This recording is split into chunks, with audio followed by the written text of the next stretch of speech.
Yo, what's going on, guys? My name is Josh, and welcome to the channel. If you're new and you love fishing related content, make sure you hit that subscribe button. Today is going to be an awesome stream. We're here with Ben from Parker Brothers Baits, and they have an awesome YouTube channel. If you guys haven't yet, wow, you got to take a look at it. I put a link, I pinned one to the top of the comments there that's going to be to their newest video. It releases basically right after the stream is over. And after the stream's over, I'll put a link in the chat again as well, guys. But we've got Ben here from Parker Brothers Baits. We're going to go ahead and bring him on. And Ben, how are you doing today, bud? Hey, evening all. Yeah, how are you, Josh? Good to see you, mate.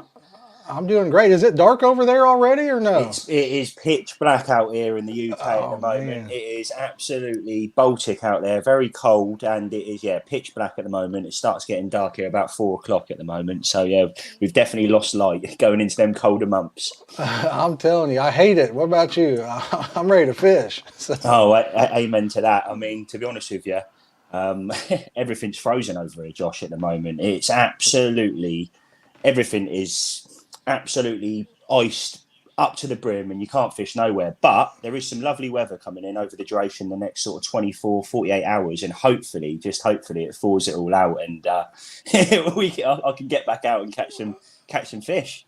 Awesome. Maybe you get one for Christmas, you know what I mean? It would be nice. I'm actually out on the bank tomorrow, so I'm really looking forward to that. I don't know where I'm going yet, but I am looking forward to that. Awesome. Now, Ben, I got a couple questions for you here. I know you're a family-ran business and YouTube channel. What's that like? Is that awesome working with family, or does it ever get in the way? Or, you know what I mean? I work for my family too, so sometimes. Excuse me. Oh no, that's a very good question. So yeah, Parker Baits is a family-run business, and I work alongside my best mate, which is my brother, and not only that, I get to work with my mum, my dad, my granddad's in there.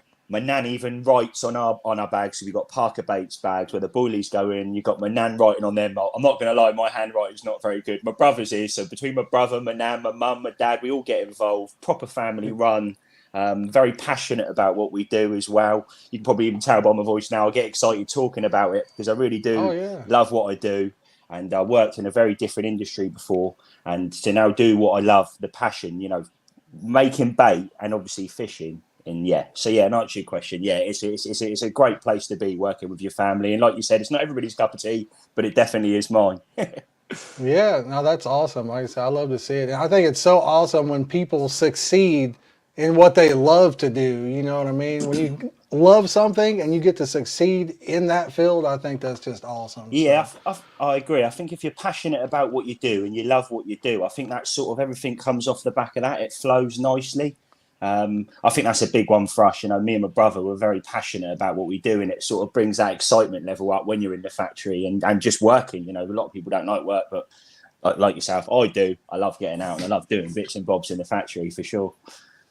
Adam Foster says the business cards with the orders are a good touch, and he says also leave a review and get a discount too. So that's awesome. So there it is. Yes, thanks very much. Yeah. So when you do make an order at Parker Baits, what we do is we do put discount codes in to sort of support the people that have already previously bought off us.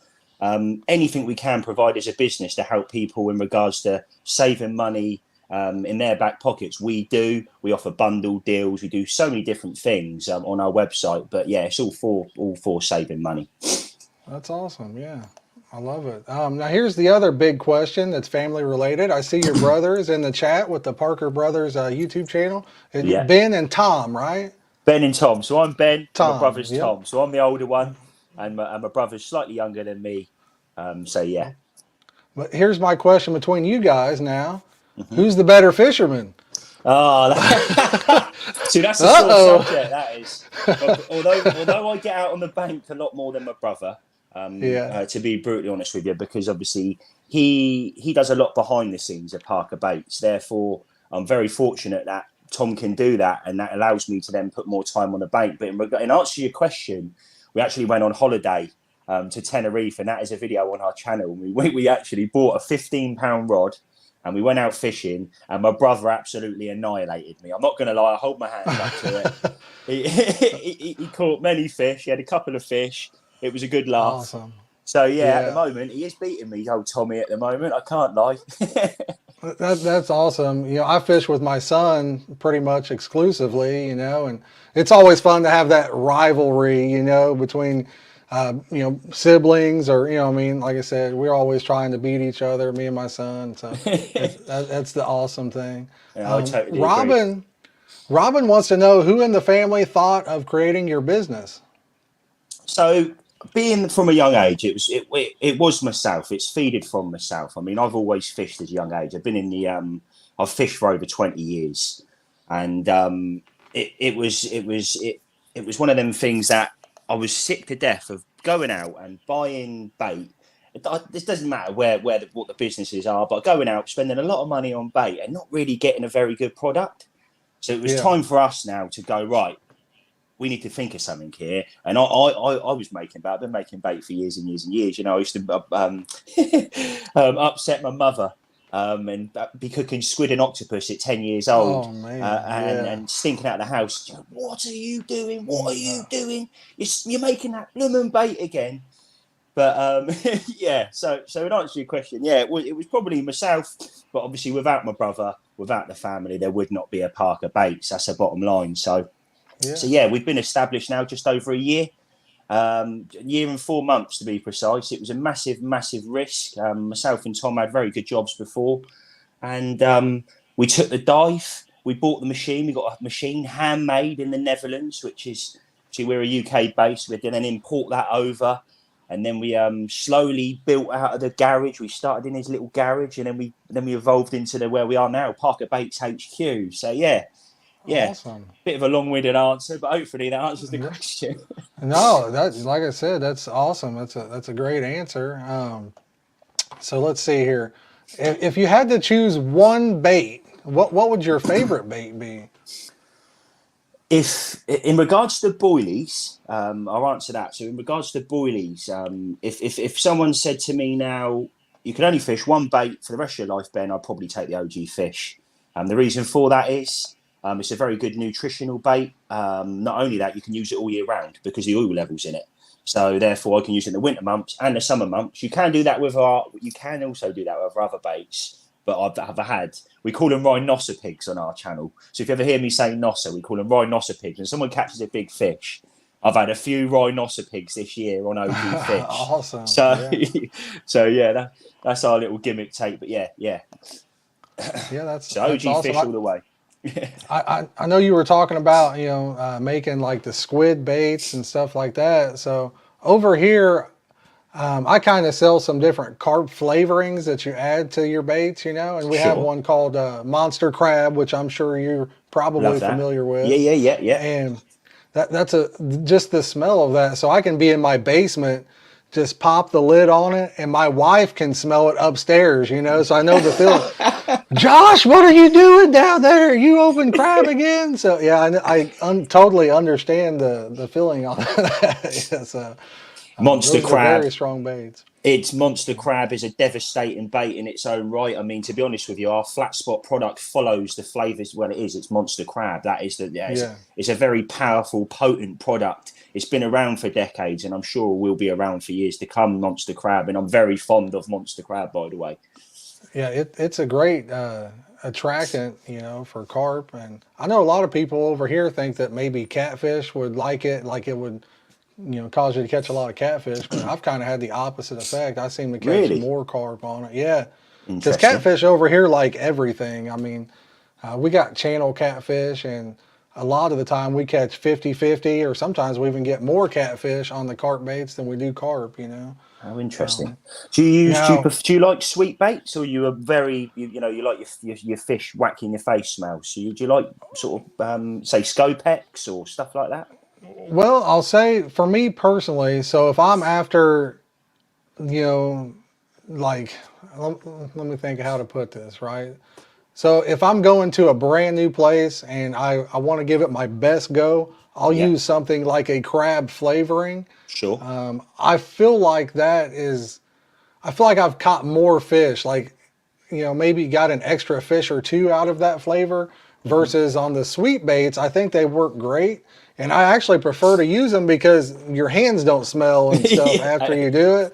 But I I think if agree. I'm giving it everything I got, I go with something like a monster crab type, or I've got squid and stuff like that too. But like I said, I think those fishier, or I think they're more natural to the water per se, because like I said, that's more of a natural attractant. I don't think carp really know what a strawberry is, No, I don't or disagree. because they're not in their habitat or their ecosystem. So Yeah, I no, I think, don't disagree. yeah, I think that they know what the crab is. That's like maybe a smell they've seen or what have you before. But what about you? What's your favorite? Do you like the sweeter stuff, or what do you like? So our fruit and nut consists of three different flavourings. So within the fruit and nut, you've got chocolate orange. Where chocolate orange in itself is a game changer. If you've used chocolate orange, especially in the UK, it's done me some big fish. Loads of 30 pounders. So we've got Yeah. chocolate orange in there, coconut in there, and peanut. When you Mm. combine them three flavourings, they're all it gives you like the way of putting it across is almost like a snickery sort of smell, like a Snickers. But then you got the around the back of it, you got a waft of that chocolate orange you can sort of taste Yeah. and smell. So, Yeah. in answer to your question, my fruit and nut would be the go-to in regards to the winter months, maybe over as well, but also a bait that I like combining with a fish bait. So, like you mentioned earlier, I think it really does depend what the fish's moods in, carp, catfish, whatever that is on the day. Yeah. But if they're dropping down on a bed of bait and you're actually fishing some fish meals and some sort of sweet birdseedy aromas, high milk proteins, etc., you've got the best of both worlds then to get the fish hopefully frenzy feeding and ultimately get a bite. Yeah. Now my son Clayton wants to know what your biggest carp is that you've ever caught. Oh, So so yeah, no problem. So my PB, my UK PB, I've caught quite a prestigious fish. It's a lake from called Berners Hall in the UK, and it's called a fish called Patch. So my PB common is £42 on the nose, and something I'm dearly proud of, and a fish that was at that particular session. I was struggling, and right before the end, maybe a day before the end, my rod screamed off, and I was attached to this absolute rhinoceros pig, and it was stripping line off me constantly. I remember this fish taking about 70 yards off me, mate. It was absolutely ridiculous. And then in the end, I managed to get it in, and it was a fish called the Patch. And like I said, that's my PB common. My PB mirror is 41.8. Which is a fish called the General. I don't know. I say fish names. Is that a thing over in the States? Do people name their well, fish or not really? well, so over here in the States, our waters are basically uncharted for carp, Right. Nobody catches them, so we don't really have names for them or anything. We don't even know what's in our lakes, other than if you go out and catch one. But I think that's awesome. I know there's a lot of venues over there that are carp specific and they have different names. I think I've heard of the one called the General, unless it was from somewhere. Maybe they have different venues over there that have them, but I mean Yeah. that's Yeah. awesome. 41 pounds, and you said the For, other one was 42 yeah, pounds. 42. And I was quite lucky this year. I actually beat my PB Ghosty as well. And if you ever get 5 minutes, Josh, I don't know if you've watched this on our channel, and anybody watching now, if you do get 5 minutes, take the time to go over and watch the Eric's Ghosty video. It was a £41.8, £41.8, 40-year-old, they think 40 odd years old, real old character. And it's got these lovely apple slice scales up the back of it, and like these like starburst scales right down the tail end. Watch the Yeah. video; it's an absolute banger. Oh Like I yeah. said, I had this PB ghosty, mate. If I'm honest with you, I was nearly in tears because that was a fish that I dearly wanted. I knew it was in there, and I've been fishing for it for a long time. So it was like, oh yeah, Oh yeah. I catch all the emotion in the video. Call me sad, but it was a moment. It was a moment. I haven't seen that one. I'll definitely check it out. And for you guys that are watching, if you're watching live or on the replay or whatever, make sure you check them out. I mean, their level of content is like it's at the top of the list, guys. They're going straight to the top. I look for them to have over 100,000 subs by next year. Once they get into that algorithm where it really gets pushed out, because they have the high quality editing. I mean, you just got to look at it. I've got No, links I to their appreciate channel in that. the video Appreciate. description. Got Thank you very links to much. their website, their bait website in the video description as well, guys. So There's Robin. She just dropped one in. Make sure you check them out because you're going to fall in love. It's not like, you watch a fishing related video. It's not like one where you watch and you're like, oh, okay. It's one that's almost like theirs aren't typically like hours. But it's like watching a TV show that gets you hooked of a TV series, where it's just very good content, guys. So make sure you check it out. Thank you very much. Thank you very much. And much appreciated. And vice versa from my end. So any of the guys that I've pulled into this live stream now, make sure you go and check out this gentleman's channel because it's very real, which I love. And obviously you go out with your kids. You're just a real guy and you're getting that realness. I think there's a lot of people when they sort of get on the YouTube world, they sort of act up on the front of the camera, but you're definitely not doing that, mate. And you're very enjoyable to watch. I said to you this morning when me and you had a chat, I was watching you in bed this morning. I'm not going to lie. Sat there with my phone having a watch. Like I said, I'm definitely not on your level for content, but I do enjoy doing the live streams. Those are a blast. But yeah, and I know we were talking earlier about, if you were interested in coming to the USA sometime and fishing, but if you had one place to pick where you could go fishing that you've always wanted to go, what is the place you would go fish if you could go anywhere in the world you want to go? Anywhere in the world? That's a very easy answer for me. Very easy answer, and that'd be Euro Aqua. I don't know if you're aware of Euro Aqua. Are you aware? Do you know of Euro Aqua at all? I mean, I've probably watched a video that had it before, but off the top of my head, no. So let me give you an insight. Euro Aqua. What is Euro Aqua? So Euro Aqua, it holds the biggest fish in the world. It's in Hungary. It's around, I think it's just over 20 acres or something like that. I fished there once myself. And I'm actually going back in March next year to have my chance of potentially catching a world record. It done a fish of 114 pounds. I'll say that again, 114 pounds, which is absolutely ridiculous. And it holds 500-pound carp, 500-pound carp at the right time of the year. And like I said, that was an easy answer for me because I don't think there's anywhere in the world that can keep up with Euro Aqua. The stock level in there is ridiculous. The customer service in there is absolutely ridiculous as well, in a good way. And not only that, you've got a fridge on your swim. And if you do like a drink, beers, they just keep replenishing it, included in the price. So you can just go up, get another drink, close the fridge, go up, get another one. And then when you're out, they just replenish it. And that is all included in the price. So if you haven't been to Euro Aqua, and anybody watching this, definitely try and jump on that because it will be a life experience that you'll never ever. I don't think you'll ever get again. I really don't. That's awesome. Now let me ask you this: what kind of carp are they? Are they commons? I mean, what kind of mere carp? Yeah, no, that's fine. So over there, they've got a big array of fish. So they do have a lot of grass carp in there. And when I say a lot of grass carp in excess of 60, 70 pound. I think when I was there, I saw a 70-pound grass carp. I'm nothing against grass carp, but they're not not up there with what I love the most. But also in Euro Aqua, they've got a lot of big commons. And when I say big commons, I know the last common that come out of there, believe it or not, and you're probably thinking, Ben, you're mad. It was 97 pounds. Dave Levy video. If you type that in YouTube at the moment, it's trending. This bloke is an absolute unbelievable character when it comes to fishing. He's a genius. He's been around for years. This bloke is someone someone I actually look up to a degree. That this bloke is very, very good angler. He went over there. He caught a 100-pounder, a 97-pound common, 2 backup 90s, I think, and he had loads of 80s as well. The video's unbelievable. But in answer to your question as well, excuse me, they've got mirrors in there, grass carp in there, and primarily common carp. So sort of a bit of everything. But these fish, like I said, are absolutely massive. Oh, I mean, yeah, that sounds insane. If I hit the lottery, I'm going over. Oh, definitely, mate.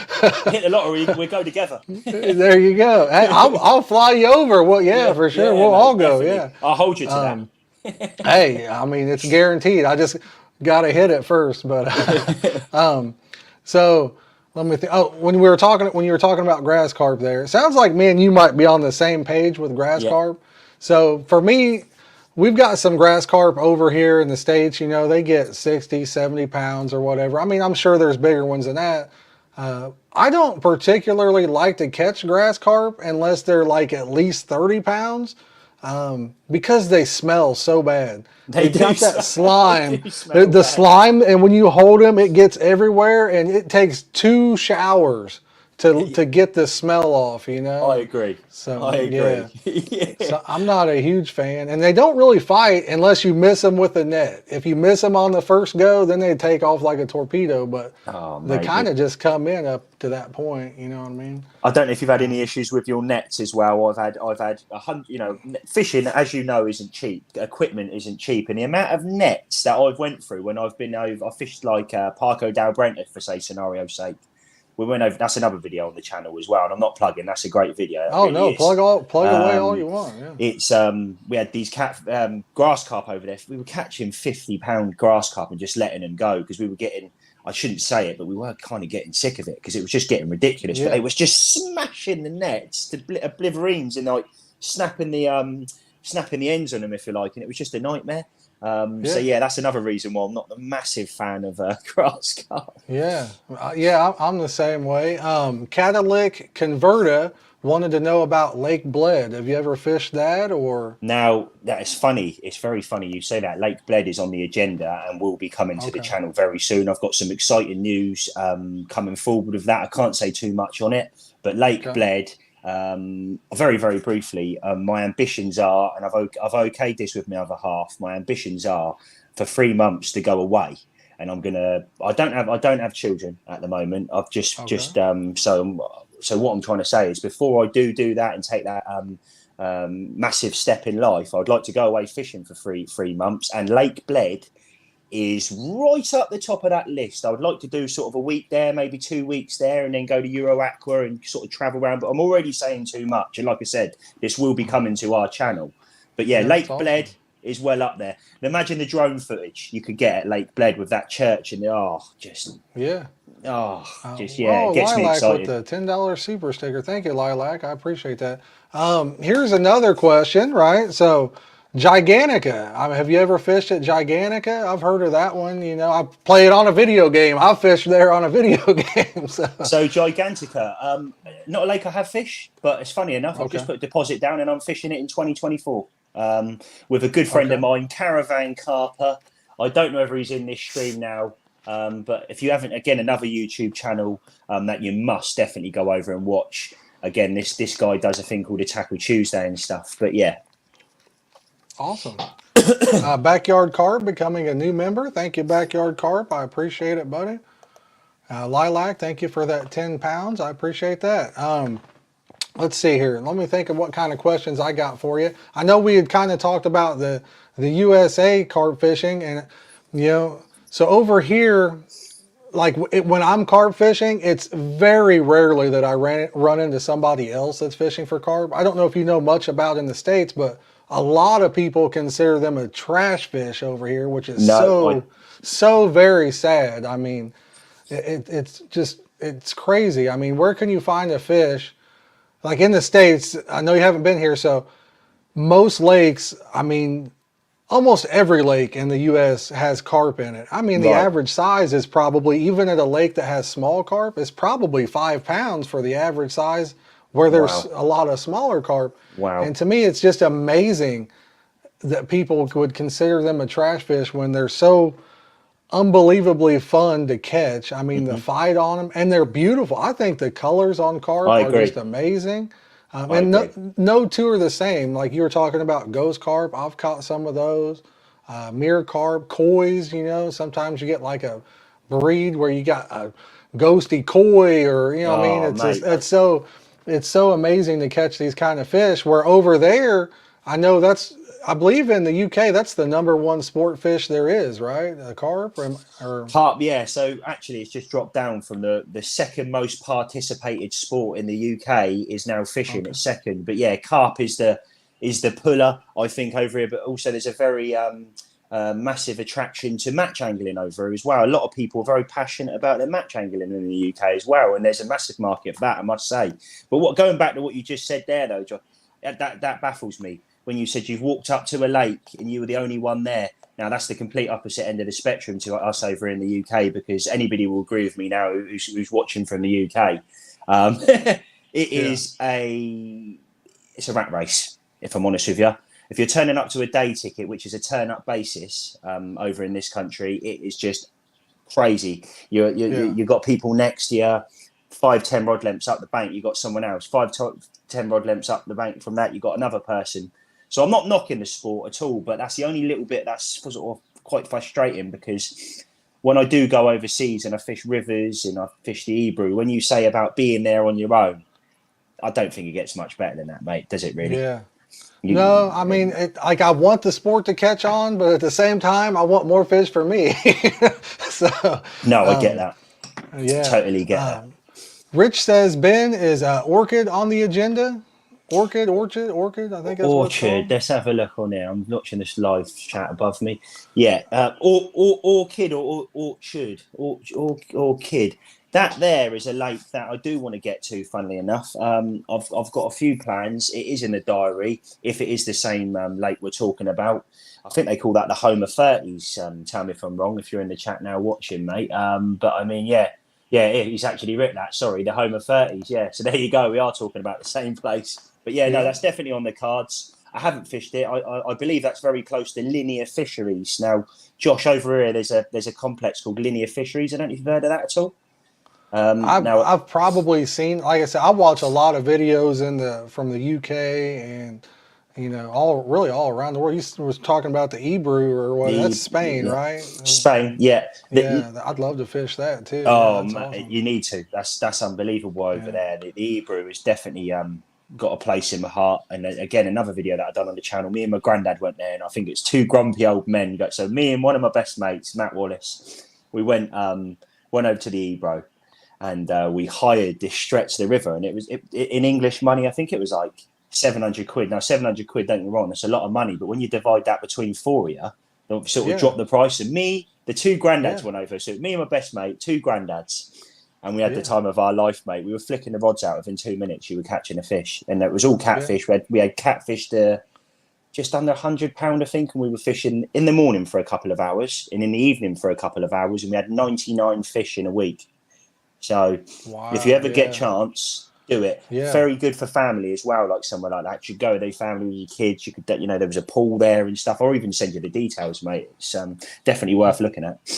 Yeah, it looks awesome. I've seen a few different YouTubers and stuff that have fished it, and I mean, it looked like I've seen tons of 30-pound carp come out of there, big Wells catfish.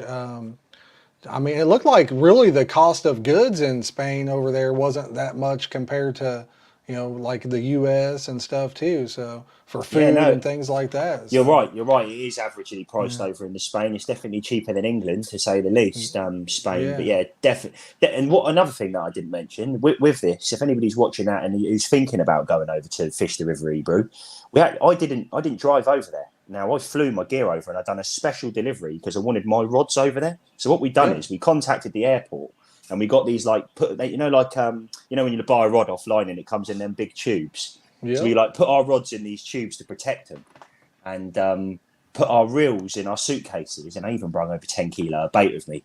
And but what I'm trying to put across is then you've got the reassurance then of bringing your own stuff over there. You're not hiring gear, because I don't know about you, but I've always had that worry in the back of my head, because your fishing rod's like your car. The more you're in it, the more you get used to it. And if I didn't have my own rod and my own reel, I'd be a bit naive. If that makes sense. Perfect sense. Yeah. But yeah, it's definitely an opportunity. Like you said, Josh, definitely got to do it. And then, like I said, anybody's watching that, wherever you are based in the world, you can fly there. So everybody's got the flexibility to do this. Whether you're in the States or whether you're in Poland, wherever you are, you could go and fish the River Hebrew, and I definitely recommend it. Yeah, and you were talking about having your own gear.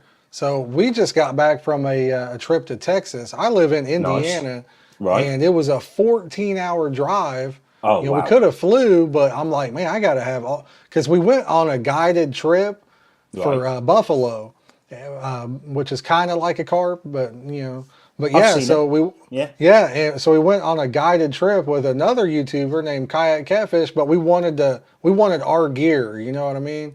So we drove 14 hours, long drive, but we drove 14 hours just to get there. But we took everything with us, and it worked out good because out of all the rods that were there, on the last day, we're like, hey, my son's like, because we kind of gave up. It was so cold. We brought the cold with us from Indiana for some reason. The average temp was usually like 70 when we were there, and it was like Wow. 30. It was like 30 Right. degrees when we were there. Crikey. And but so the first couple days, pretty much all catfish. And the third Nice. day, my son's like, "Dad, let's put our rods down to the left," you know. And so we put our rods about 75 yards away from the guided rods, and put some soybean meal on. And we ended up, my son landed a 40, what was it, 43-pound, 4-ounce buffalo. Yeah. So thank Happy God he days. talked me into getting the rods out and stuff. So yeah, it was Wow, fair awesome. play.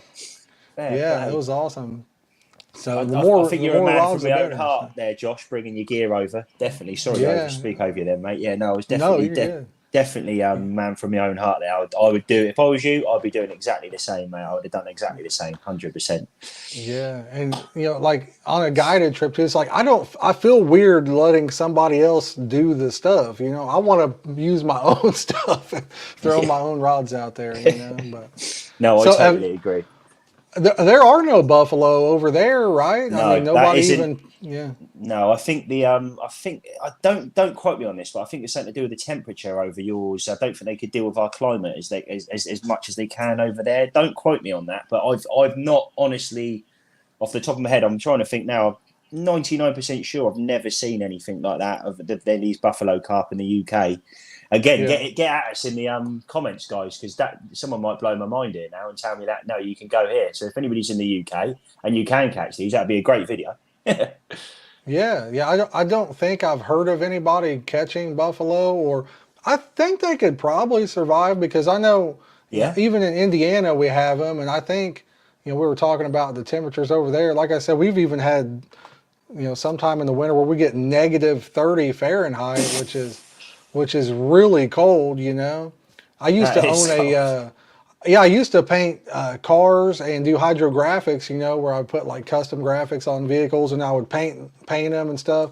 And I remember one week it was like -30s and -40s. I couldn't even heat the paint booth up enough in my shop to even paint. I had to take a whole week off And then you get because I aqua couldn't get the. blister in the plate because you've sprayed. Yeah, Yeah, yeah. I got to say, Josh, and I know I don't want to pull the conversation away from No, fishing, go but ahead. I did notice that you're a car man. You like your cars. Yeah, I do. I used to be into them real heavy, and I've Yeah. kind of gotten away over the years. I'm more of a comfort guy now. So, yeah, I like the more comfier rides, but I still have a Mustang that's it's pretty nice. It's Just pretty got a nice. I just don't. Mustang. Just got a Well, Mustang. You know. yeah, I don't drive it. Well, the thing is, I didn't plate it for 2 years, so I didn't drive it for 2 years. And this year, I put plates on it and drove it probably 50 miles this year. Wow. Yeah. Nice, mate. But yeah, Nice. I love cars. My end again. I don't want to change the subject, but I really do. no. That's where our channel come from. If I'm honest with you, we've done car Oh, really? videos. Yeah, really, really. Yeah, yeah. So me Okay. and Tom are very passionate about our cars. We own a couple of cars and we go to shows and we show them at different places all around, well, Europe, around the UK at a very high level. And yeah, we really do. That's myself and my brothers, other passion in life, should I say. That is, but yeah, if you get 5 minutes, mate, have a look on the channel and that. I'm a little bit bigger on there. I've lost a little bit of weight. I was 6 stone heavier then. I This don't was know what a stone is.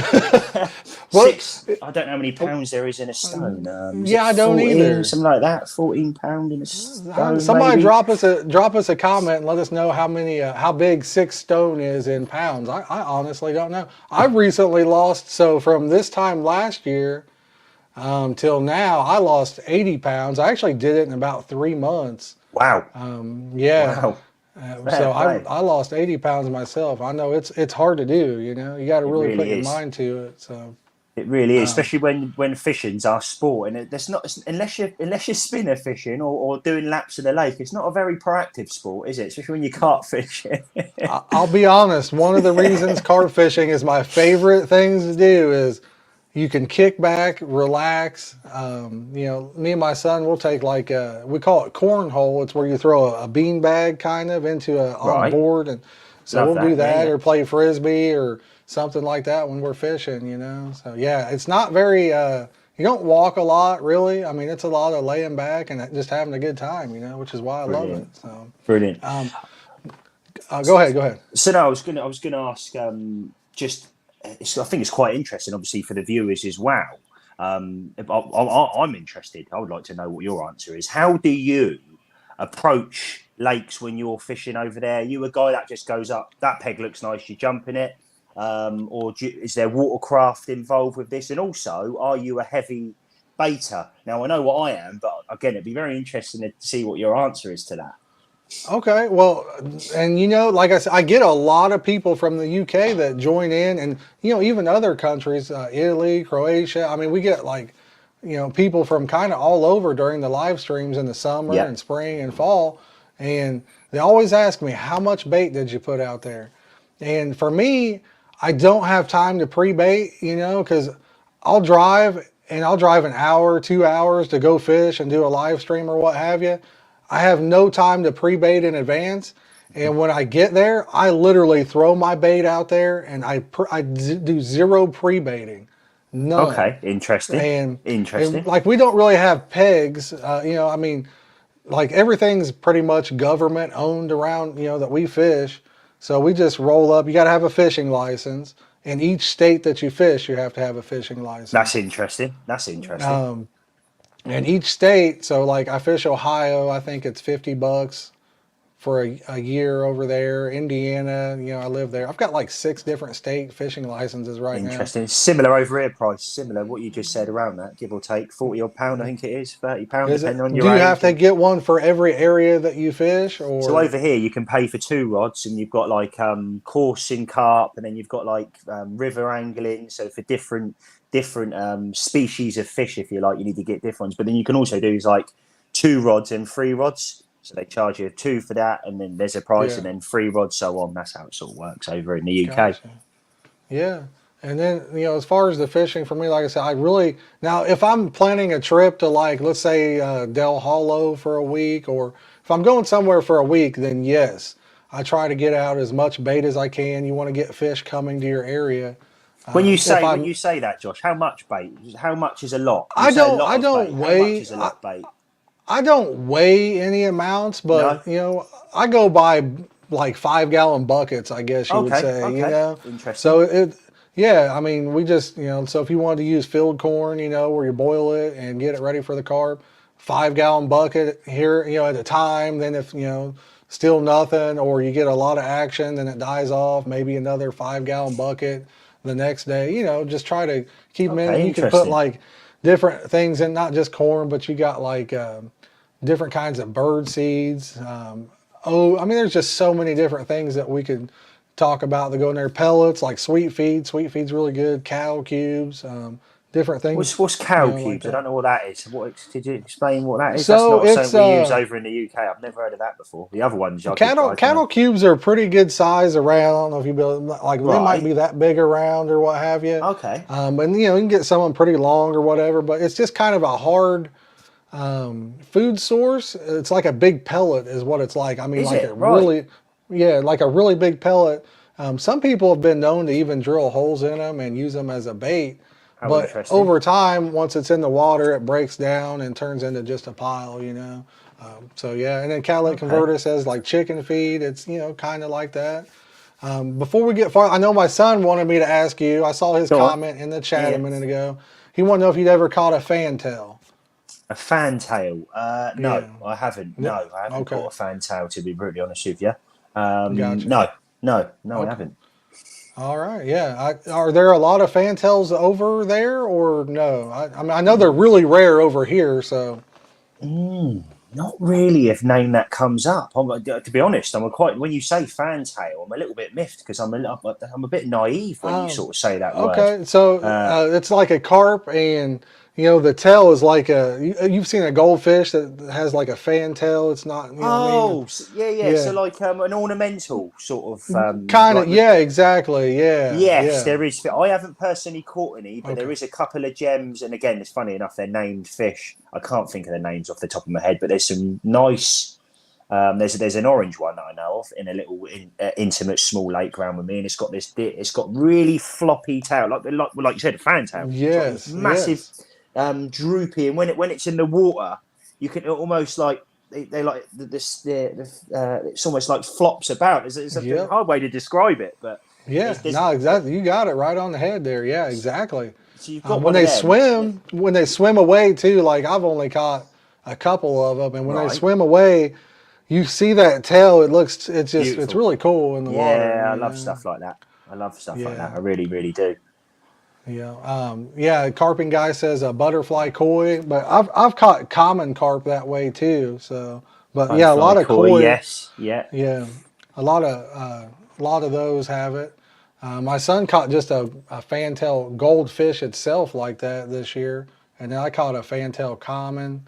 I've caught a fantail koi too, but yeah, Yeah. Wow. they're pretty awesome. Steven And says the how big? carrot. Now, the ones I've caught, they weren't huge by any means. I don't know, maybe 10 pounds or something like that for the Oh, common well, I don't carp. know. Nice size Yeah, then. Quite nice yeah, size. Yeah. yeah. I got a video that we did earlier this year on that one. And then the fantail koi, or butterfly koi, it was, I don't know, it might have been 4 or 5 pounds. And we actually recaptured it. The following year, we recaptured that same fish, and it had grown probably a couple pounds, which was pretty cool. Oh, So, I love that. And was that from the yeah, same area? Did you catch it from the same area? yeah. It's so. You've probably seen was Alan Blair, I think, is the one that does the Yes, I urban know, Alan. banks and stuff. Yeah, yeah, yeah. Okay, so that's my specialty that I really love to do over here is we fish a lot of public parks. Okay. And the fish that we have caught out of some of these parks are just amazing. We'll like Google search and find places. Sometimes people tell us about them too. You know, they're like, "Hey, try this place," but you know, we'll look, and if a place has been there since, you know, like a lake, and it says it's been a lake or a park since the early 1800s or late 1800s, it's like we got to try it. You know what I mean? Because you don't know over here. We've caught in a live stream this year, we caught a 31 pound, what was it? I think it was 31 14 pound mirror carp Wow. out of a park lake that is Yeah. probably less than an acre in size. Yeah, that's a bit of me. So That's a bit of me. I love stuff like that. Going into things, it's almost, to be honest with you, Josh, over here that's frowned upon because you can't. There's loads of little lakes, but unless they're a ticket basis lake or yeah, to say for scenario's sake, like you just said, it was a government owned lake. That's a big no over here. There's like some lakes that are like nature reserves, we sort of call them yeah, over, and you do not fish them, you will get arrested. It's like that. It's quite. yeah. So it's like so interesting to hear how you talk about it because that seems you're making me want to move over there, mate. Because that Well, seems that's so all we good, have over here. We don't have like, so good. yeah, we don't have carp specific venues. We do have places that are called pay lakes, where you pay to fish and you fish. You know, like it's kind of like a tournament style for the carp. But other than that, I Right. mean, all the fishing here it's literally just, you know, government owned, I guess. I mean, really, it's public property, I guess. But you know, it's just all owned by the, you know, the And state or whatever. And how are you taken on these banks? So how obviously me and you are anglers, so we're like-minded people. So when you're there and you're walking up to this park and you start flicking your rod out, catching these fish, how do other people take that? Is it do they come up, have a chat, or is it almost giving you funny looks? Because over here, I know I'd get funny looks. So no, I mean, you know, they other people are there fishing too. I mean, that's right, just, you know, what we have to fish. But a lot of people don't understand the size of some of the fish that are in there, and right, it's pretty cool because, you know, we catch one and, you know, there's people, oh my God, I didn't know that. Wow, that came out of here, you know, and the stuff like that. unknown. Yeah, but then we also get people that come up. They're like, "Oh, what are you fishing for?" I'm like, "Carp." Oh my God! If you catch them, throw them on the bank. And I'm like, if I catch a bass, how about I throw that on the, On you the know, bank. just messing Yeah, with them yeah, because, I get you that. know, like, yeah, I would, you know, like I said, carp's kind of that's my passion for fishing is carp. I used to do crappie fishing and stuff like that too, but pretty much all carp now, you know. And catfish, I used to do a lot of catfishing, but we catch so many fishing for carp, I don't even really need to fish for catfish because I know I'm going to catch them fishing for carp, you know? Yeah, I love that, mate. I think there's something about carp. I've always said it to my brother, and I say to many people that come into our shop. There's something about carp fishing. I think for me, I think the pull is they're not silly. They're far from city. These fish have been swimming around on these lakes for 10, 20, 30, 40 Oh years, yeah. and people just assume that they're easy to catch and they're crawling up your line. But I'm sure there'll be plenty of No. people that will agree with me that it's far from that. And when the watercraft, I don't want to bore people, but I'm really into it. But when the watercraft starts coming into it, it's like it's something that when I get home, when I get home from a fishing trip, I'm still thinking about that fishing trip. Where's that fish swimming around at this point in time? What's it doing? Yeah. Where's it eating? Where's it lingering? Where's it sitting in the water? Has that moon phase affected them fish on that lake? Or did the pressure drop make them move up in the water to try zigs? Oh, I love it. But I'm doing that when I get home, let alone when I'm Yeah. at the lake. So, Now I'm going to bring something up here. You mentioned zigs, right? mhm. I constantly when I'm fishing, during a live stream, I'll get people, "Hey, Josh, toss a zig on this rod." Or what. I have literally never caught a fish on a zig rig. I have never Oh, caught one mate. on a zig. Um, Zigs. Sorry, carry on. well, I was going to say, I think the difference is over here. So the fish are typically either suspended at the very top of the water over here, like if it's a small pond and it's a hot summer, and the water's kind of stagnant and they're not really doing much. Sometimes they'll be suspended at the very top. Mhm. And when they are, they're suspended in areas that you can't really get to them to even fish. Like you might be hanging over a bank and you can see that the fish are there, but you can't Mhm. go from the other side to cast to them. And unless you're going to climb out on a tree limb, you can't really, I there's no understand. space to do that. And Oh, they're either mate. there or on the bottom of the lake. Now, I know over there where you guys are at, like most of your venues, you pretty much have bank space, like cutouts everywhere to fish, Exactly that. Exactly that. Yeah. And zigs are all. I've got a. I'm sort of the opposite end of the spectrum. I've got to be honest with you, Josh, because when it comes to zigs, they've got a massively close place in my heart. Any of my close friends that know me or watch the channel know I love zigs. Now I think zigs can put fish on the bank when others aren't catching. I mean, there's Yeah. been times that I've been on the bank and I've had 40 other anglers around that lake, say for B1, for scenario sake, which is linear fisheries again for anybody who's out watching. I've been there, nobody's been catching. I've turned up, I've put zigs out, and I've had fish after fish after fish. I Yeah. think zigs are just devastating in their own right. I think the watercraft element when it comes to zigs are brilliant because you really have got to use your brain. You can't just sort of go, well, stuff this, I'm going to put them out of this. You can use adjustable zigs as well. I'm not a massive fan of adjustable zigs, but my favourite thing with zig fishing is black foam.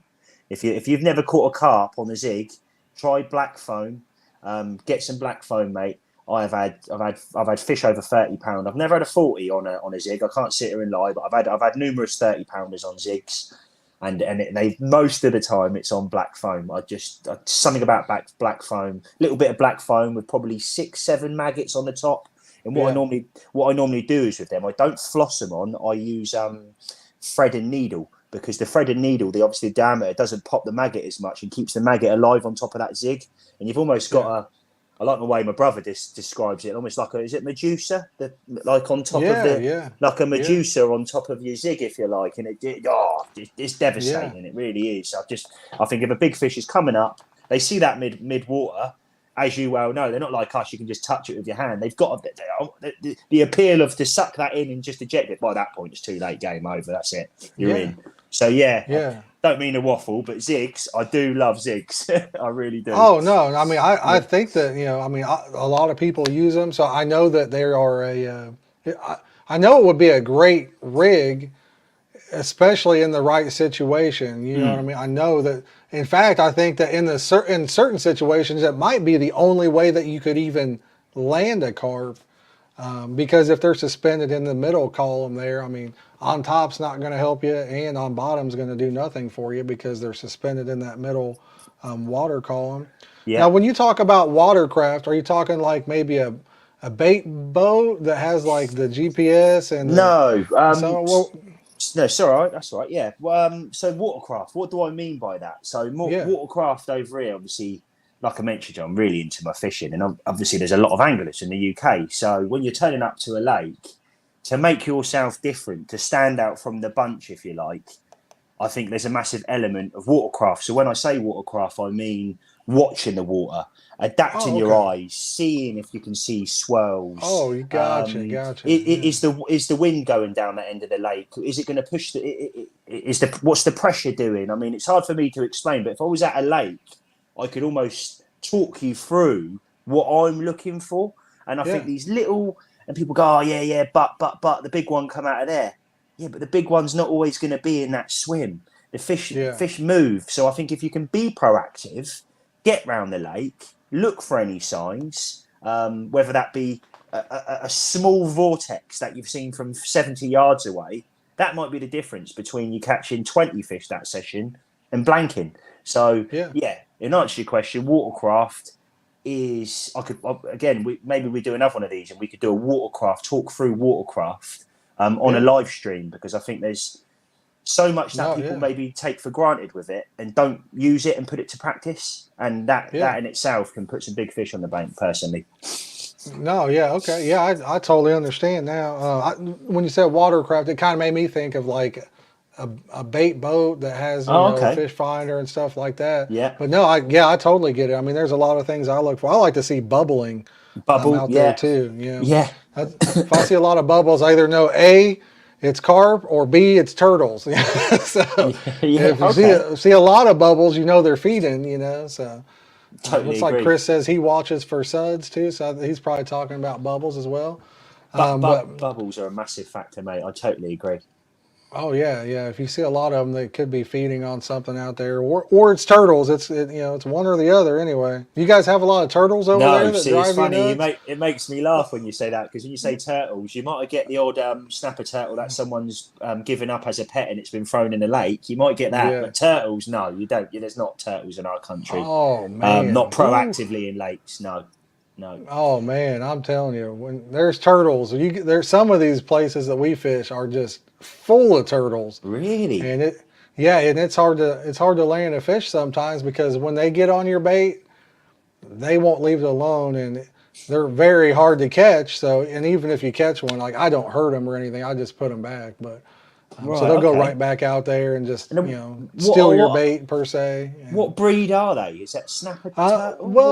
There's snappers too. Snappers, soft shells, and then I Right. call them like a box turtle, but I think they might be just like a painted turtle. They're called. I don't mind catching those sometimes because they're kind of pretty. They got Are like they? little How red on interesting. them or a little bit of green. They're friendly. You can take them off. They don't bite you. Do they Soft not? shells. Have you ever seen a soft shell turtle? No, no. I don't Oh know what man, that so is. they're really ugly. Their shell is really thin, and Right. they get to be really big around. They've got like little nostrils. They look like demons, really, when you look at their face. And they've got like their necks will stretch a mile. So when I take them off, I kind of step on their shell and I stretch their neck as far as, and then try to get the hook out so they can't get you. I've been bit a couple times by them, Really? Cool. but That sounds. Luckily, we don't. yeah, To be honest, now you've described that, I'm quite happy we don't have turtles over. The only thing that we do have issues with, Josh, is crayfish. Crayfish are a massive problem over here at the moment. okay, Big venues again. I know I keep saying the same venue. I do a lot of time and work up there. B1. It's riddled with them, and you're forever adapting your rigs, if you like. I ain't got no rigs in front of me, but maybe putting mesh over your actual hook bait and stuff, armor mesh to stop them crays. yeah, Over steaming baits, I've played about with anything to try and give you an edge to get away from them bloomin' crayfish. It can be a pain and it can be very frustrating when, say, it's taking you, if you're fishing at range, you're fishing over 100 yards for, say, scenario's sake, you've got all your yeah. rods on the money and you get a pickup from a crayfish and you're fishing about a foot off each rod. It's just, really, here we go again. You really, and you go again. But yeah, crayfish. Yeah. So, do you use any tiger nuts for hook baits or anything like that? Massive fan of tiger nuts. I don't use them Okay. so much anymore, but I use a product called Tiger Nut Meal, which is obviously Okay. tiger nuts that have just been Yeah. milled basically, and Yeah. it's I've got a supplier over here which is like, I like to call it the tiger nut, the Rolls Royce of the tiger nut meal world. It really is. It's a Yeah. great product. It's really sort of quite coarse, but not too coarse. We actually put it Hmm. in our fruit and nut bait, and Awesome. so it gives that crunch factor when carp, and obviously, as you know, when fish eat that, it's when they eat tiger nuts, anything with crunch factor, kelp granules, peanuts, it gives you that stimulating effect and makes, well, sometimes turns on feeding frenzies, doesn't it, as well? So, Oh yeah, no, I yeah, do yeah, love for sure. tigers, mate. Yeah. One of my questions was going to be about the tiger nuts. So I know, like over here, you can kind of tell if you have a turtle that's been messing with your bait. So if I'm using tiger nuts, on my hair rig, turtles can crack it and the tiger nut will just come off and you got nothing on the Interesting, hair rig. I was right? wondering if crayfish did the same thing. Now, I know they got their pinch. Will they kind of crack your bait and it falls off when you reel it in and you're like, hey, that had to be a crayfish or? brilliant, brilliant question. Absolutely brilliant question. You've knocked the nail on the head there. To be honest with you, if you want to avoid crayfish, it's a fantastic idea. I mean, I have done it myself in the past.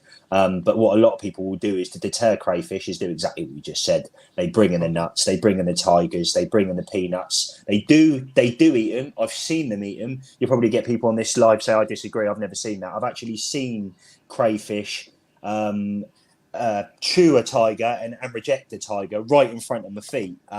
So they're not massive fans, and then they've moved over to one of the fruit and nut boilies or a fish boilie and then started eating that.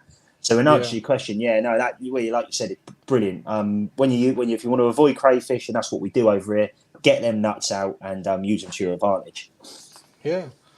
Um, and I was going to talk about maybe what's your favorite rig? If you had to pick one rig that's your Oh, go-to rig, wow. what I've what would got a that few be? rigs in front of me, funnily enough, because I'm sad. Because what I do is I keep all my rigs when I catch a fish that I'm very proud of. I keep them, and the ambitions are what I'm going to do is I'm going to get a canvas made and put my rigs at the bottom like this, Okay. and put them at the bottom of the screen. But in answer to your question, in regards to rigs, what is my go-to? Now, I generally use combi setups or stiff boom material. So this is a stiff boom material. This is a 30-pound stiff boom material. It's got a nice bit of sort of how do I describe that? It's got a nice kick to it. So when you hit clip, it's going to push that out, and you're going to be fishing every time. Going down to the business end there, I've normally fish. This is the combi, so I normally fish about 2 inches there, a supple braid,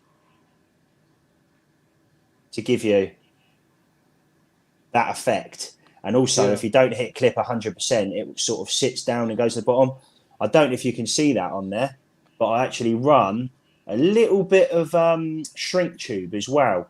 Now, this is a trigger hook. It's called a hook. Sorry, Hmm. a gardener hook. A gardener hook. It's called a rigger. And what I've done is I've run that shrink tube even more, probably 2 mil off the back of the eye.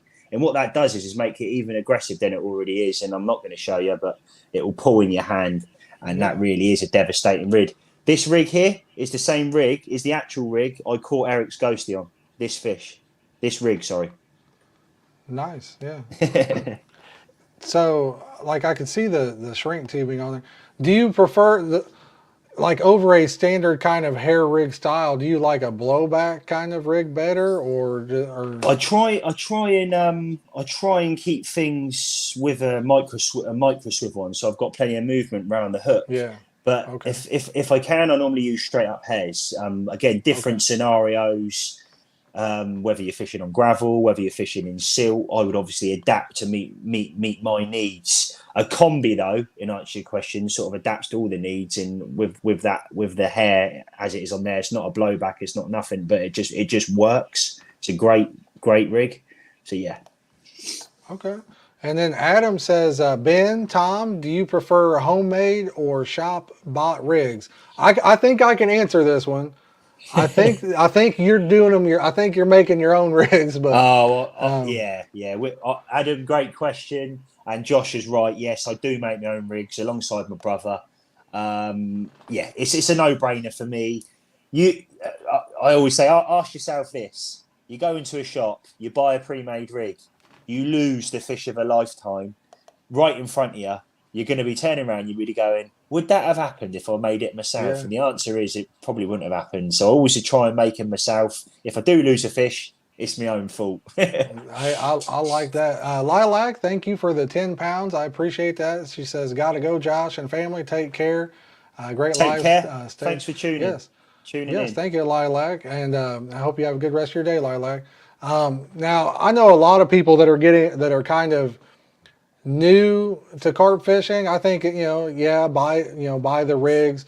Over here in the States, you can get like hair rigs, basic hair rigs for really cheap. I don't know what the quality of the hook is or the line that it's tied with, but I think if you're new to it and maybe you're intimidated, I think buying a rig is okay. But once you get into carp fishing, you're going to want to start tying your own rigs. You're going to want to start trying different kind of rigs, and you'll Oh, come up with your favorite one. I think we all have our favorite. I like a typical blowback rig is what I like. Why?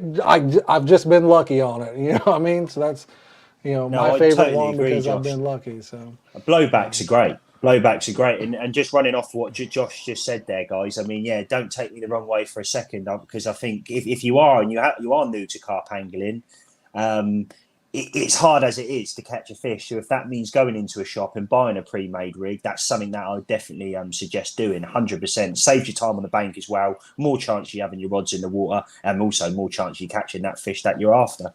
So no, yeah. it's a great way. But no, I do like a blowback. Is that your go-to then? Is it? And you Well, you'll probably laugh. So I've used about every rig that there is, honestly, at some point or another. I started carp fishing when I was 11, I think, or love 12. that. I've been doing it for about 30 years, basically. Love that. I've used almost every rig. And there's what they call a Pele style rig over here, which is actually just where you have say a curved shank hook. I like to use curved shank hooks. I don't know if you'll be able to see it on my camera or not, but Yeah, curve shanks. Yeah. What yeah, hook's that, Josh? What hook is that? Do you know the well, make? I'm not you'll too sure. probably laugh on that too. So, like now, I've used Nash, Corda. I've used all of the brand of hooks there are, right? And the one that you're gonna laugh because let me see if I can get the camera to focus. This is a Amazon carp hook, is what it says. Oh, You get okay. 100 of them for like $6. And if I don't have any Nash beside me, but if I were to take this and lay this next to their trying to think what they call their curve shank. Or even, NGT makes one. They all Oh, the make a Fang curve shank. X. The Fang X. Is Fang it X. And I Fang love the X? hook because the reason I love it is if you lay them side by side, this Yeah, I can hook see it. I will, can see it. I personally believe, and you might think I'm wrong, and I understand.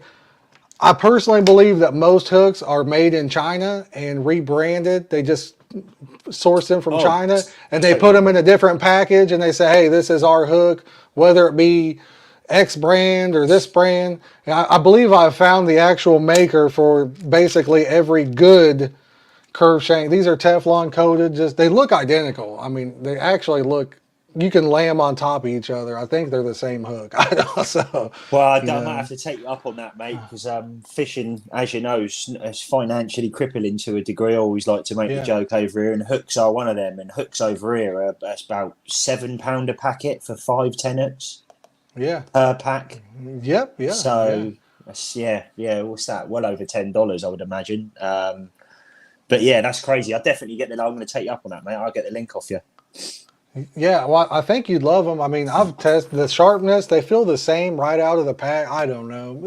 It's hard telling, but I think a lot of the stuff is just rebranded. You know what I mean? Yeah, I totally Um, agree. Let's not be naive here. I think you've knocked the nail on the head there, 100%, and the that's what everybody's doing, putting their sticker on it and then saying these are our hooks. And yeah, yeah, no, you're not wrong. You're not wrong. the Nero says, "I bet you never used a Bollocks rig, Josh." He says, "I'm dead serious." Parker will know for sure.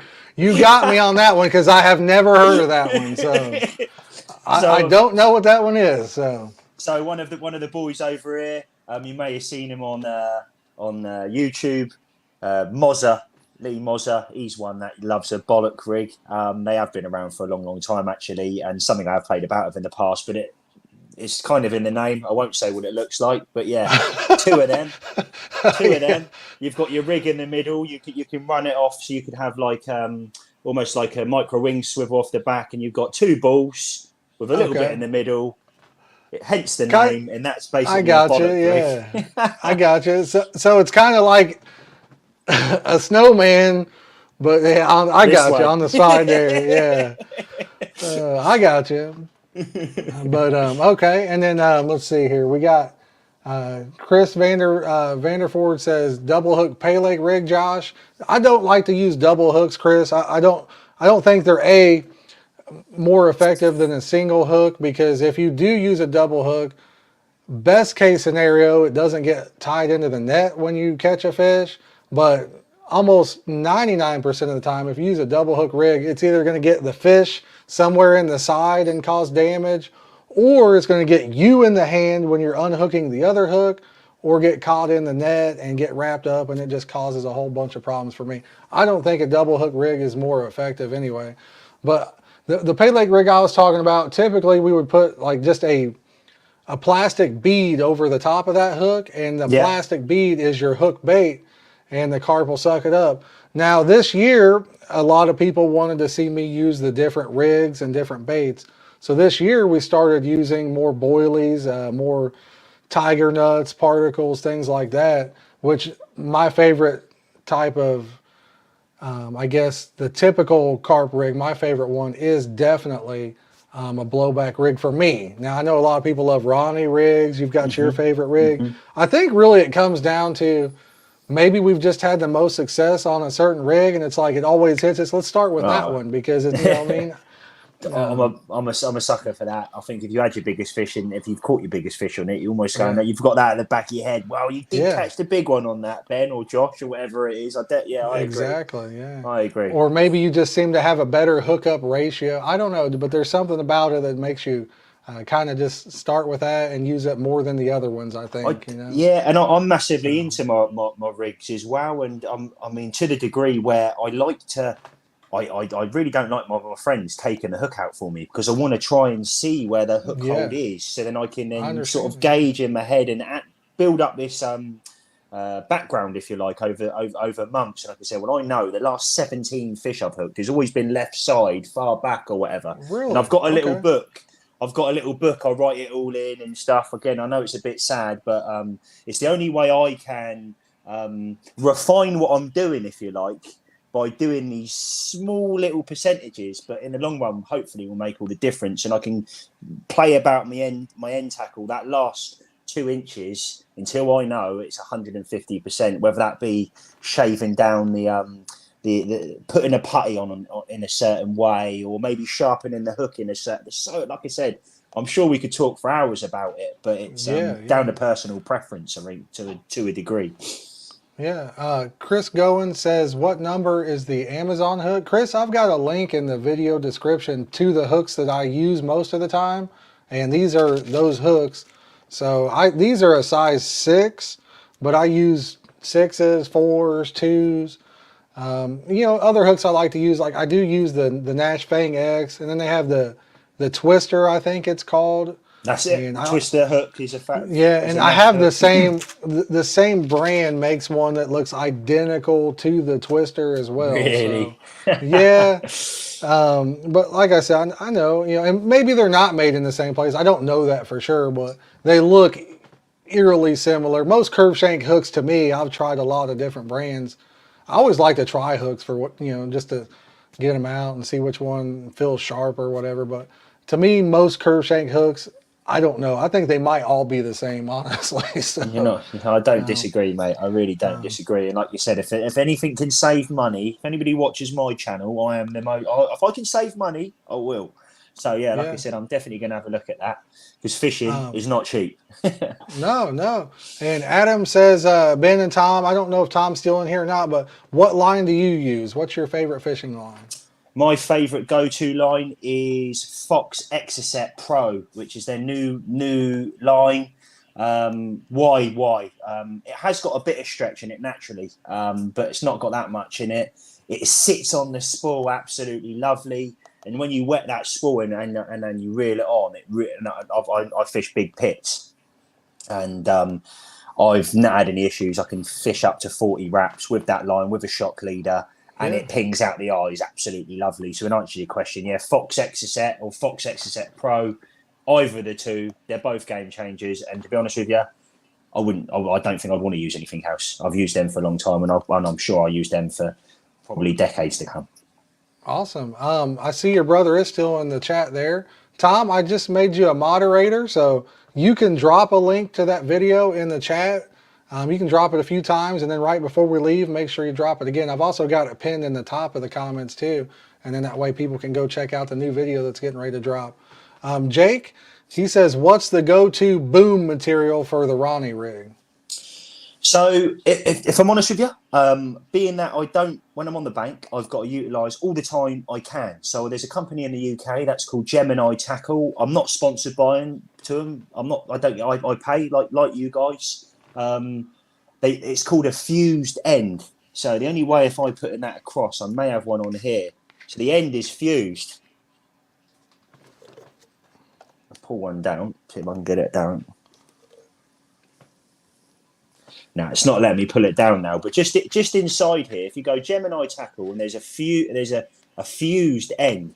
Now, what am I getting? Let me get to the point. Now, the reason why I use this boom material is because, like I said, it's got that kicking factor. But when you fuse an end, it's nigh on in. It's pretty much invisible. Now, I know you can use crimps. I get that. I know you can use a crimp.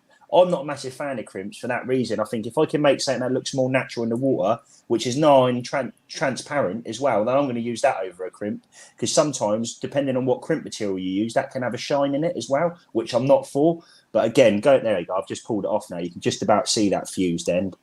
If you can see that on there now. Yeah, I can see it. Yeah. So Gemini booms, they come in £30. And I flick between 7 and 9.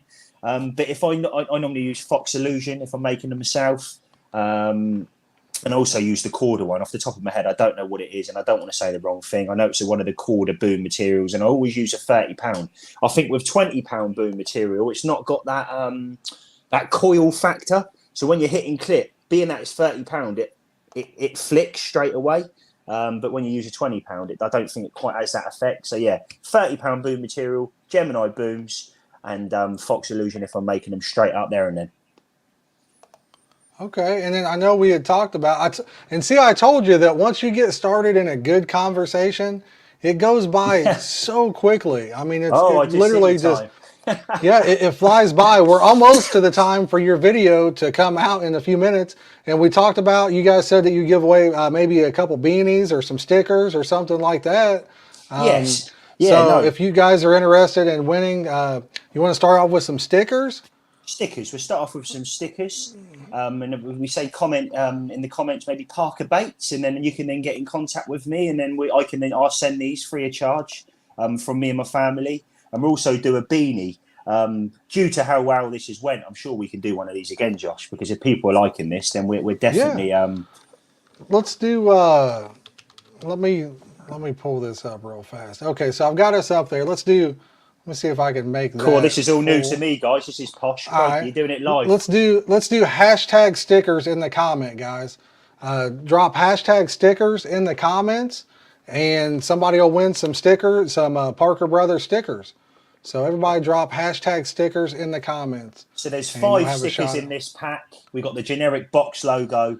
We've also got I like to call it the famous rhinoceros sticker in there as well. That's in there. It's me holding a big, black, lovely looking carp, and that's in the sticker pack. So really do appreciate everybody tuning in. It does mean the world to me and Josh. So thanks very much. Yeah. Like I said, hashtag stickers. No, I mean, I'm super excited that you guys are on the stream and come in, and like I said, I love talking to different fishermen. It doesn't even matter what people fish for. I just love to talk to different fishermen and women, fisher women too. But same mate. Yeah. Carp anglers too. I mean, that, like I said, that's my passion. So it's absolutely awesome, But yeah, guys, drop it in the comments. Let's go. Let's get it. Y'all only got 20 entries so far. Let's get her up there. Hashtag stickers, guys. Make sure you hashtag in. That's it. Here we go. Yeah. They should be able to see it right there too.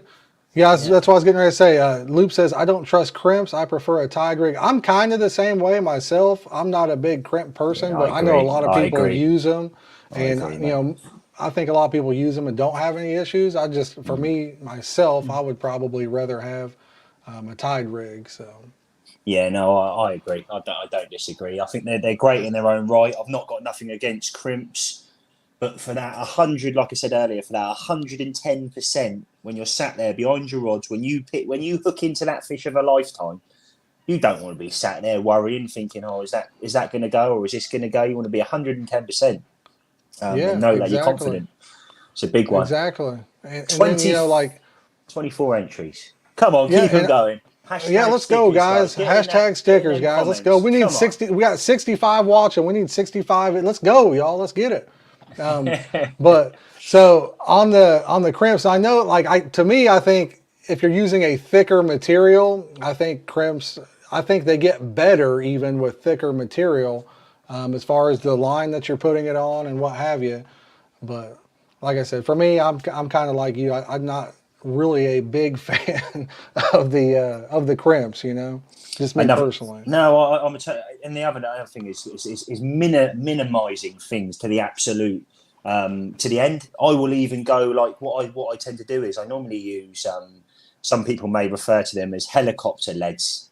So what I'm trying to put across with this is when I'm fishing that last bit, that last foot, I normally use 6 mil rings on my leads. So what I'm trying to say is that then takes away a whole swivel there that would be sat in the water about a foot away from your rig, which I'm not saying that the fish are they might see it, but by fishing a little 6 mil ring, it minimizes, well, however you say the word, the end bit. And not only that, I do find, and the reason why I fish a 6 mil ring on the top of my leads is because the lead ejects very quickly as well. If you just push your rubber on, being that the 6 mil rings right up against your rubber, it just drops and it drops. I've not 90, I would say, yeah, 99% of the time, I don't think I've never had it not drop off unless I've got the rubber and pushed it right on. So another little tip there, if you want to minimize Yeah. bits on your end tackle. Yeah. Well, let's go ahead. We got 31 entries. Let's go ahead and hit the draw and see who our winner is for the stickers here. And you guys should be able to see that on the stream. James Clark. James Clark. I James think I Clark. recognise that name actually. Funnily enough, is this a UK viewer or an American viewer? Get in I the don't know. comments. James, drop us a comment and let us know where you're from. And If you want, James, you can contact me or they can contact you directly. You no guys issue at all. probably, you guys have a Facebook page, Parker Brothers Baits. I think is it Parker Baits on Yeah, Facebook? Parker Baits. James, get us at Parker Baits, mate. I will get these sent, like I said, free of charge. Give us a message. Obviously, we're going to need your address, your contact number, and stuff like that for us to send it. But send us a private message. Obviously, don't put your personal details up in this chat for obvious reasons. Yeah, for sure. But Message them on Facebook, or or you could even probably go to their YouTube channel. Most people on the About section on YouTube channels, you can scroll down and find an email address on most of them as well. Exactly that. James says he's in Indianapolis, Indiana. Or if you even have a problem, James, you can click on. I've got 2 different Facebook page links in my video description. You can click on either one of those and give it to me if you have a problem, and I can forward it over too. But congratulations, James. Yeah, that's brilliant, James. I love that. That's actually gone to someone overseas as well. That's great because there's very few people that have got their hands on Parker Baits products, whether that be stickers or anything. There's a handful of people that have got it in the States. So yeah, congratulations, James, mate, and thanks again for watching myself and Josh this evening. Yeah, and then for this one here, guys, you said maybe a beanie. Yeah, we'll do a beanie. Let's do a beanie. So this beanie here. So these are our Parker Baits beanies. And if anybody watches the channel, they know I'm always wearing a beanie. I say I abuse my beanie. My missus gets annoyed with me. She thinks I'm bald underneath, even though I do have hair underneath. So I'm always wearing my beanie. And these are on our online store, and I happily give one of these away as well as a thanks for everybody joining in. And then I probably should be moving off to my chat. Yes, exactly. Let's get this. Let's get the beanie given away real fast, guys. Hashtag beanie in the comments. We'll get the beanie given away. So hashtag beanie. Come on, let's get this up. Let's get over 20 people. It'd be lovely to see over 20 people. Sammy, there's a name I know. How are you, mate? Good to see you in the chat. Callum there, I know that's a name I've seen before. Yeah. Oh, yeah. Cool, they're coming in now. Hashtag beanie, guys. It's an awesome hat. I mean, I need to get one of those myself. So hashtag beanie, and then we'll put a link over to their video. Donald, you spelled beanie wrong, buddy. So correct that. That way you're in. And then we'll put a link, and we can all hop over and watch their video premiere. They're going to do a premiere, so they'll be in the chat as well for their video. It'll be awesome, guys. So we're going to go. It's a little bit of an insight very quickly. It's a little bit of an insight on Limbrook fisheries. We're a few minutes into the video now. I give you a bit of an insight on the fishery itself, what they offer as a complex, if you like, or as a fishery. This is obviously, for any of the people in the States, it's the UK-based fishery. It's down the south of England, and it's around 6 acres in size. And there's fish to over £40 on there. And the biggest fish in the lake actually come out on our bait. It come out on Parker Baits, and it come out about a month ago. That fish makes an appearance, although it's not a video, it makes an appearance in this video, and there's a picture of it. And my God, is it a rhinoceros pig. So like I said, after this, 31 people now in there, hashtag beanie, come over to the Parker Brothers YouTube channel.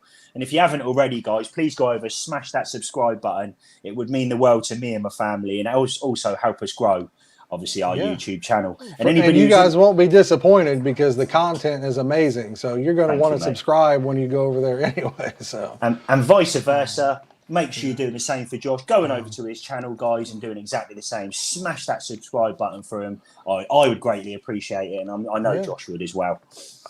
But guys, we got 62 watching. Let's get a couple more people in there. Hashtag beanie. You can win a hat. It's absolutely free.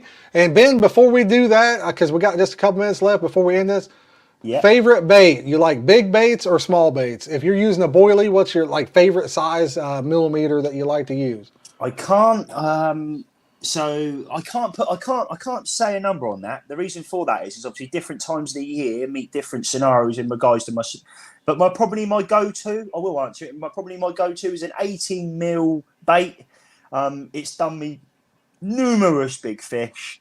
It's an 18 mil bait, whether that be in the fruit or nut or the OG fruit or nut, the OG fish. But yeah, in answer to your question, mate, 18 mil bait, yes. Gotcha. Awesome. Guys, 34, all in, all done on the beanie. We got any more people out there? Hashtag beanie. We're almost done with it. This is free of charge, guys. The beanie that I'm wearing now, we're going to send, whether that be in the States, anywhere around the world, we will send this free of charge as a family. So like Josh said, get in the comments, hashtag beanie for the chance for you to win. A free beanie, baby. Yeah, I mean, what more could you want? Now, pop-up or bottom bait? What about that? Pop-up or bottom bait? Snowman, so a bit of both. Okay, I like it. I like that. Yeah. So I do like a pop-up bait, whether that be fished on a Ronnie setup, but sometimes there's a bit in your face for fish that are a bit wary. So by fishing a Snowman, it looks a little bit more mature, if you like, on the bottom, not so in your face, and I do think it makes them bigger fish slip up for sure. Awesome. Yeah. I mean, like you said, that's the best of both worlds, pretty much. You know. So, I agree. Yeah. So here it is, last opportunity. Can we get it to 35 people in there now? It's 34. We got 63 watching, guys. What are you waiting on? Usually when I do one, we got like 100 people in the giveaways and everything else. I'm telling you guys are missing out on a free beanie. I mean, I ought to be dropping the comment in there. You should get in the comments. I need a beanie. You know what I'm saying? Here we go. All right, guys, we're gonna run it. We're gonna roll it. See who our winner is. We're getting short on time here, so let's see what happens, guys. Let's see who the winner is right there. Who's it going to be? All right. Donald Long. Donald Long just won something. Last week on my stream, he won some stickers from me about a week or two ago. So awesome, Donald. Congratulations, buddy. Congratulations, mate. Get at us. If you've only just joined the chat, get over to Parker Baits on our Facebook or social medias, whether that be on Instagram or Facebook. Send us your full details, mate. I'm really excited to get you one of our beanies over. Happy days. Well done, mate.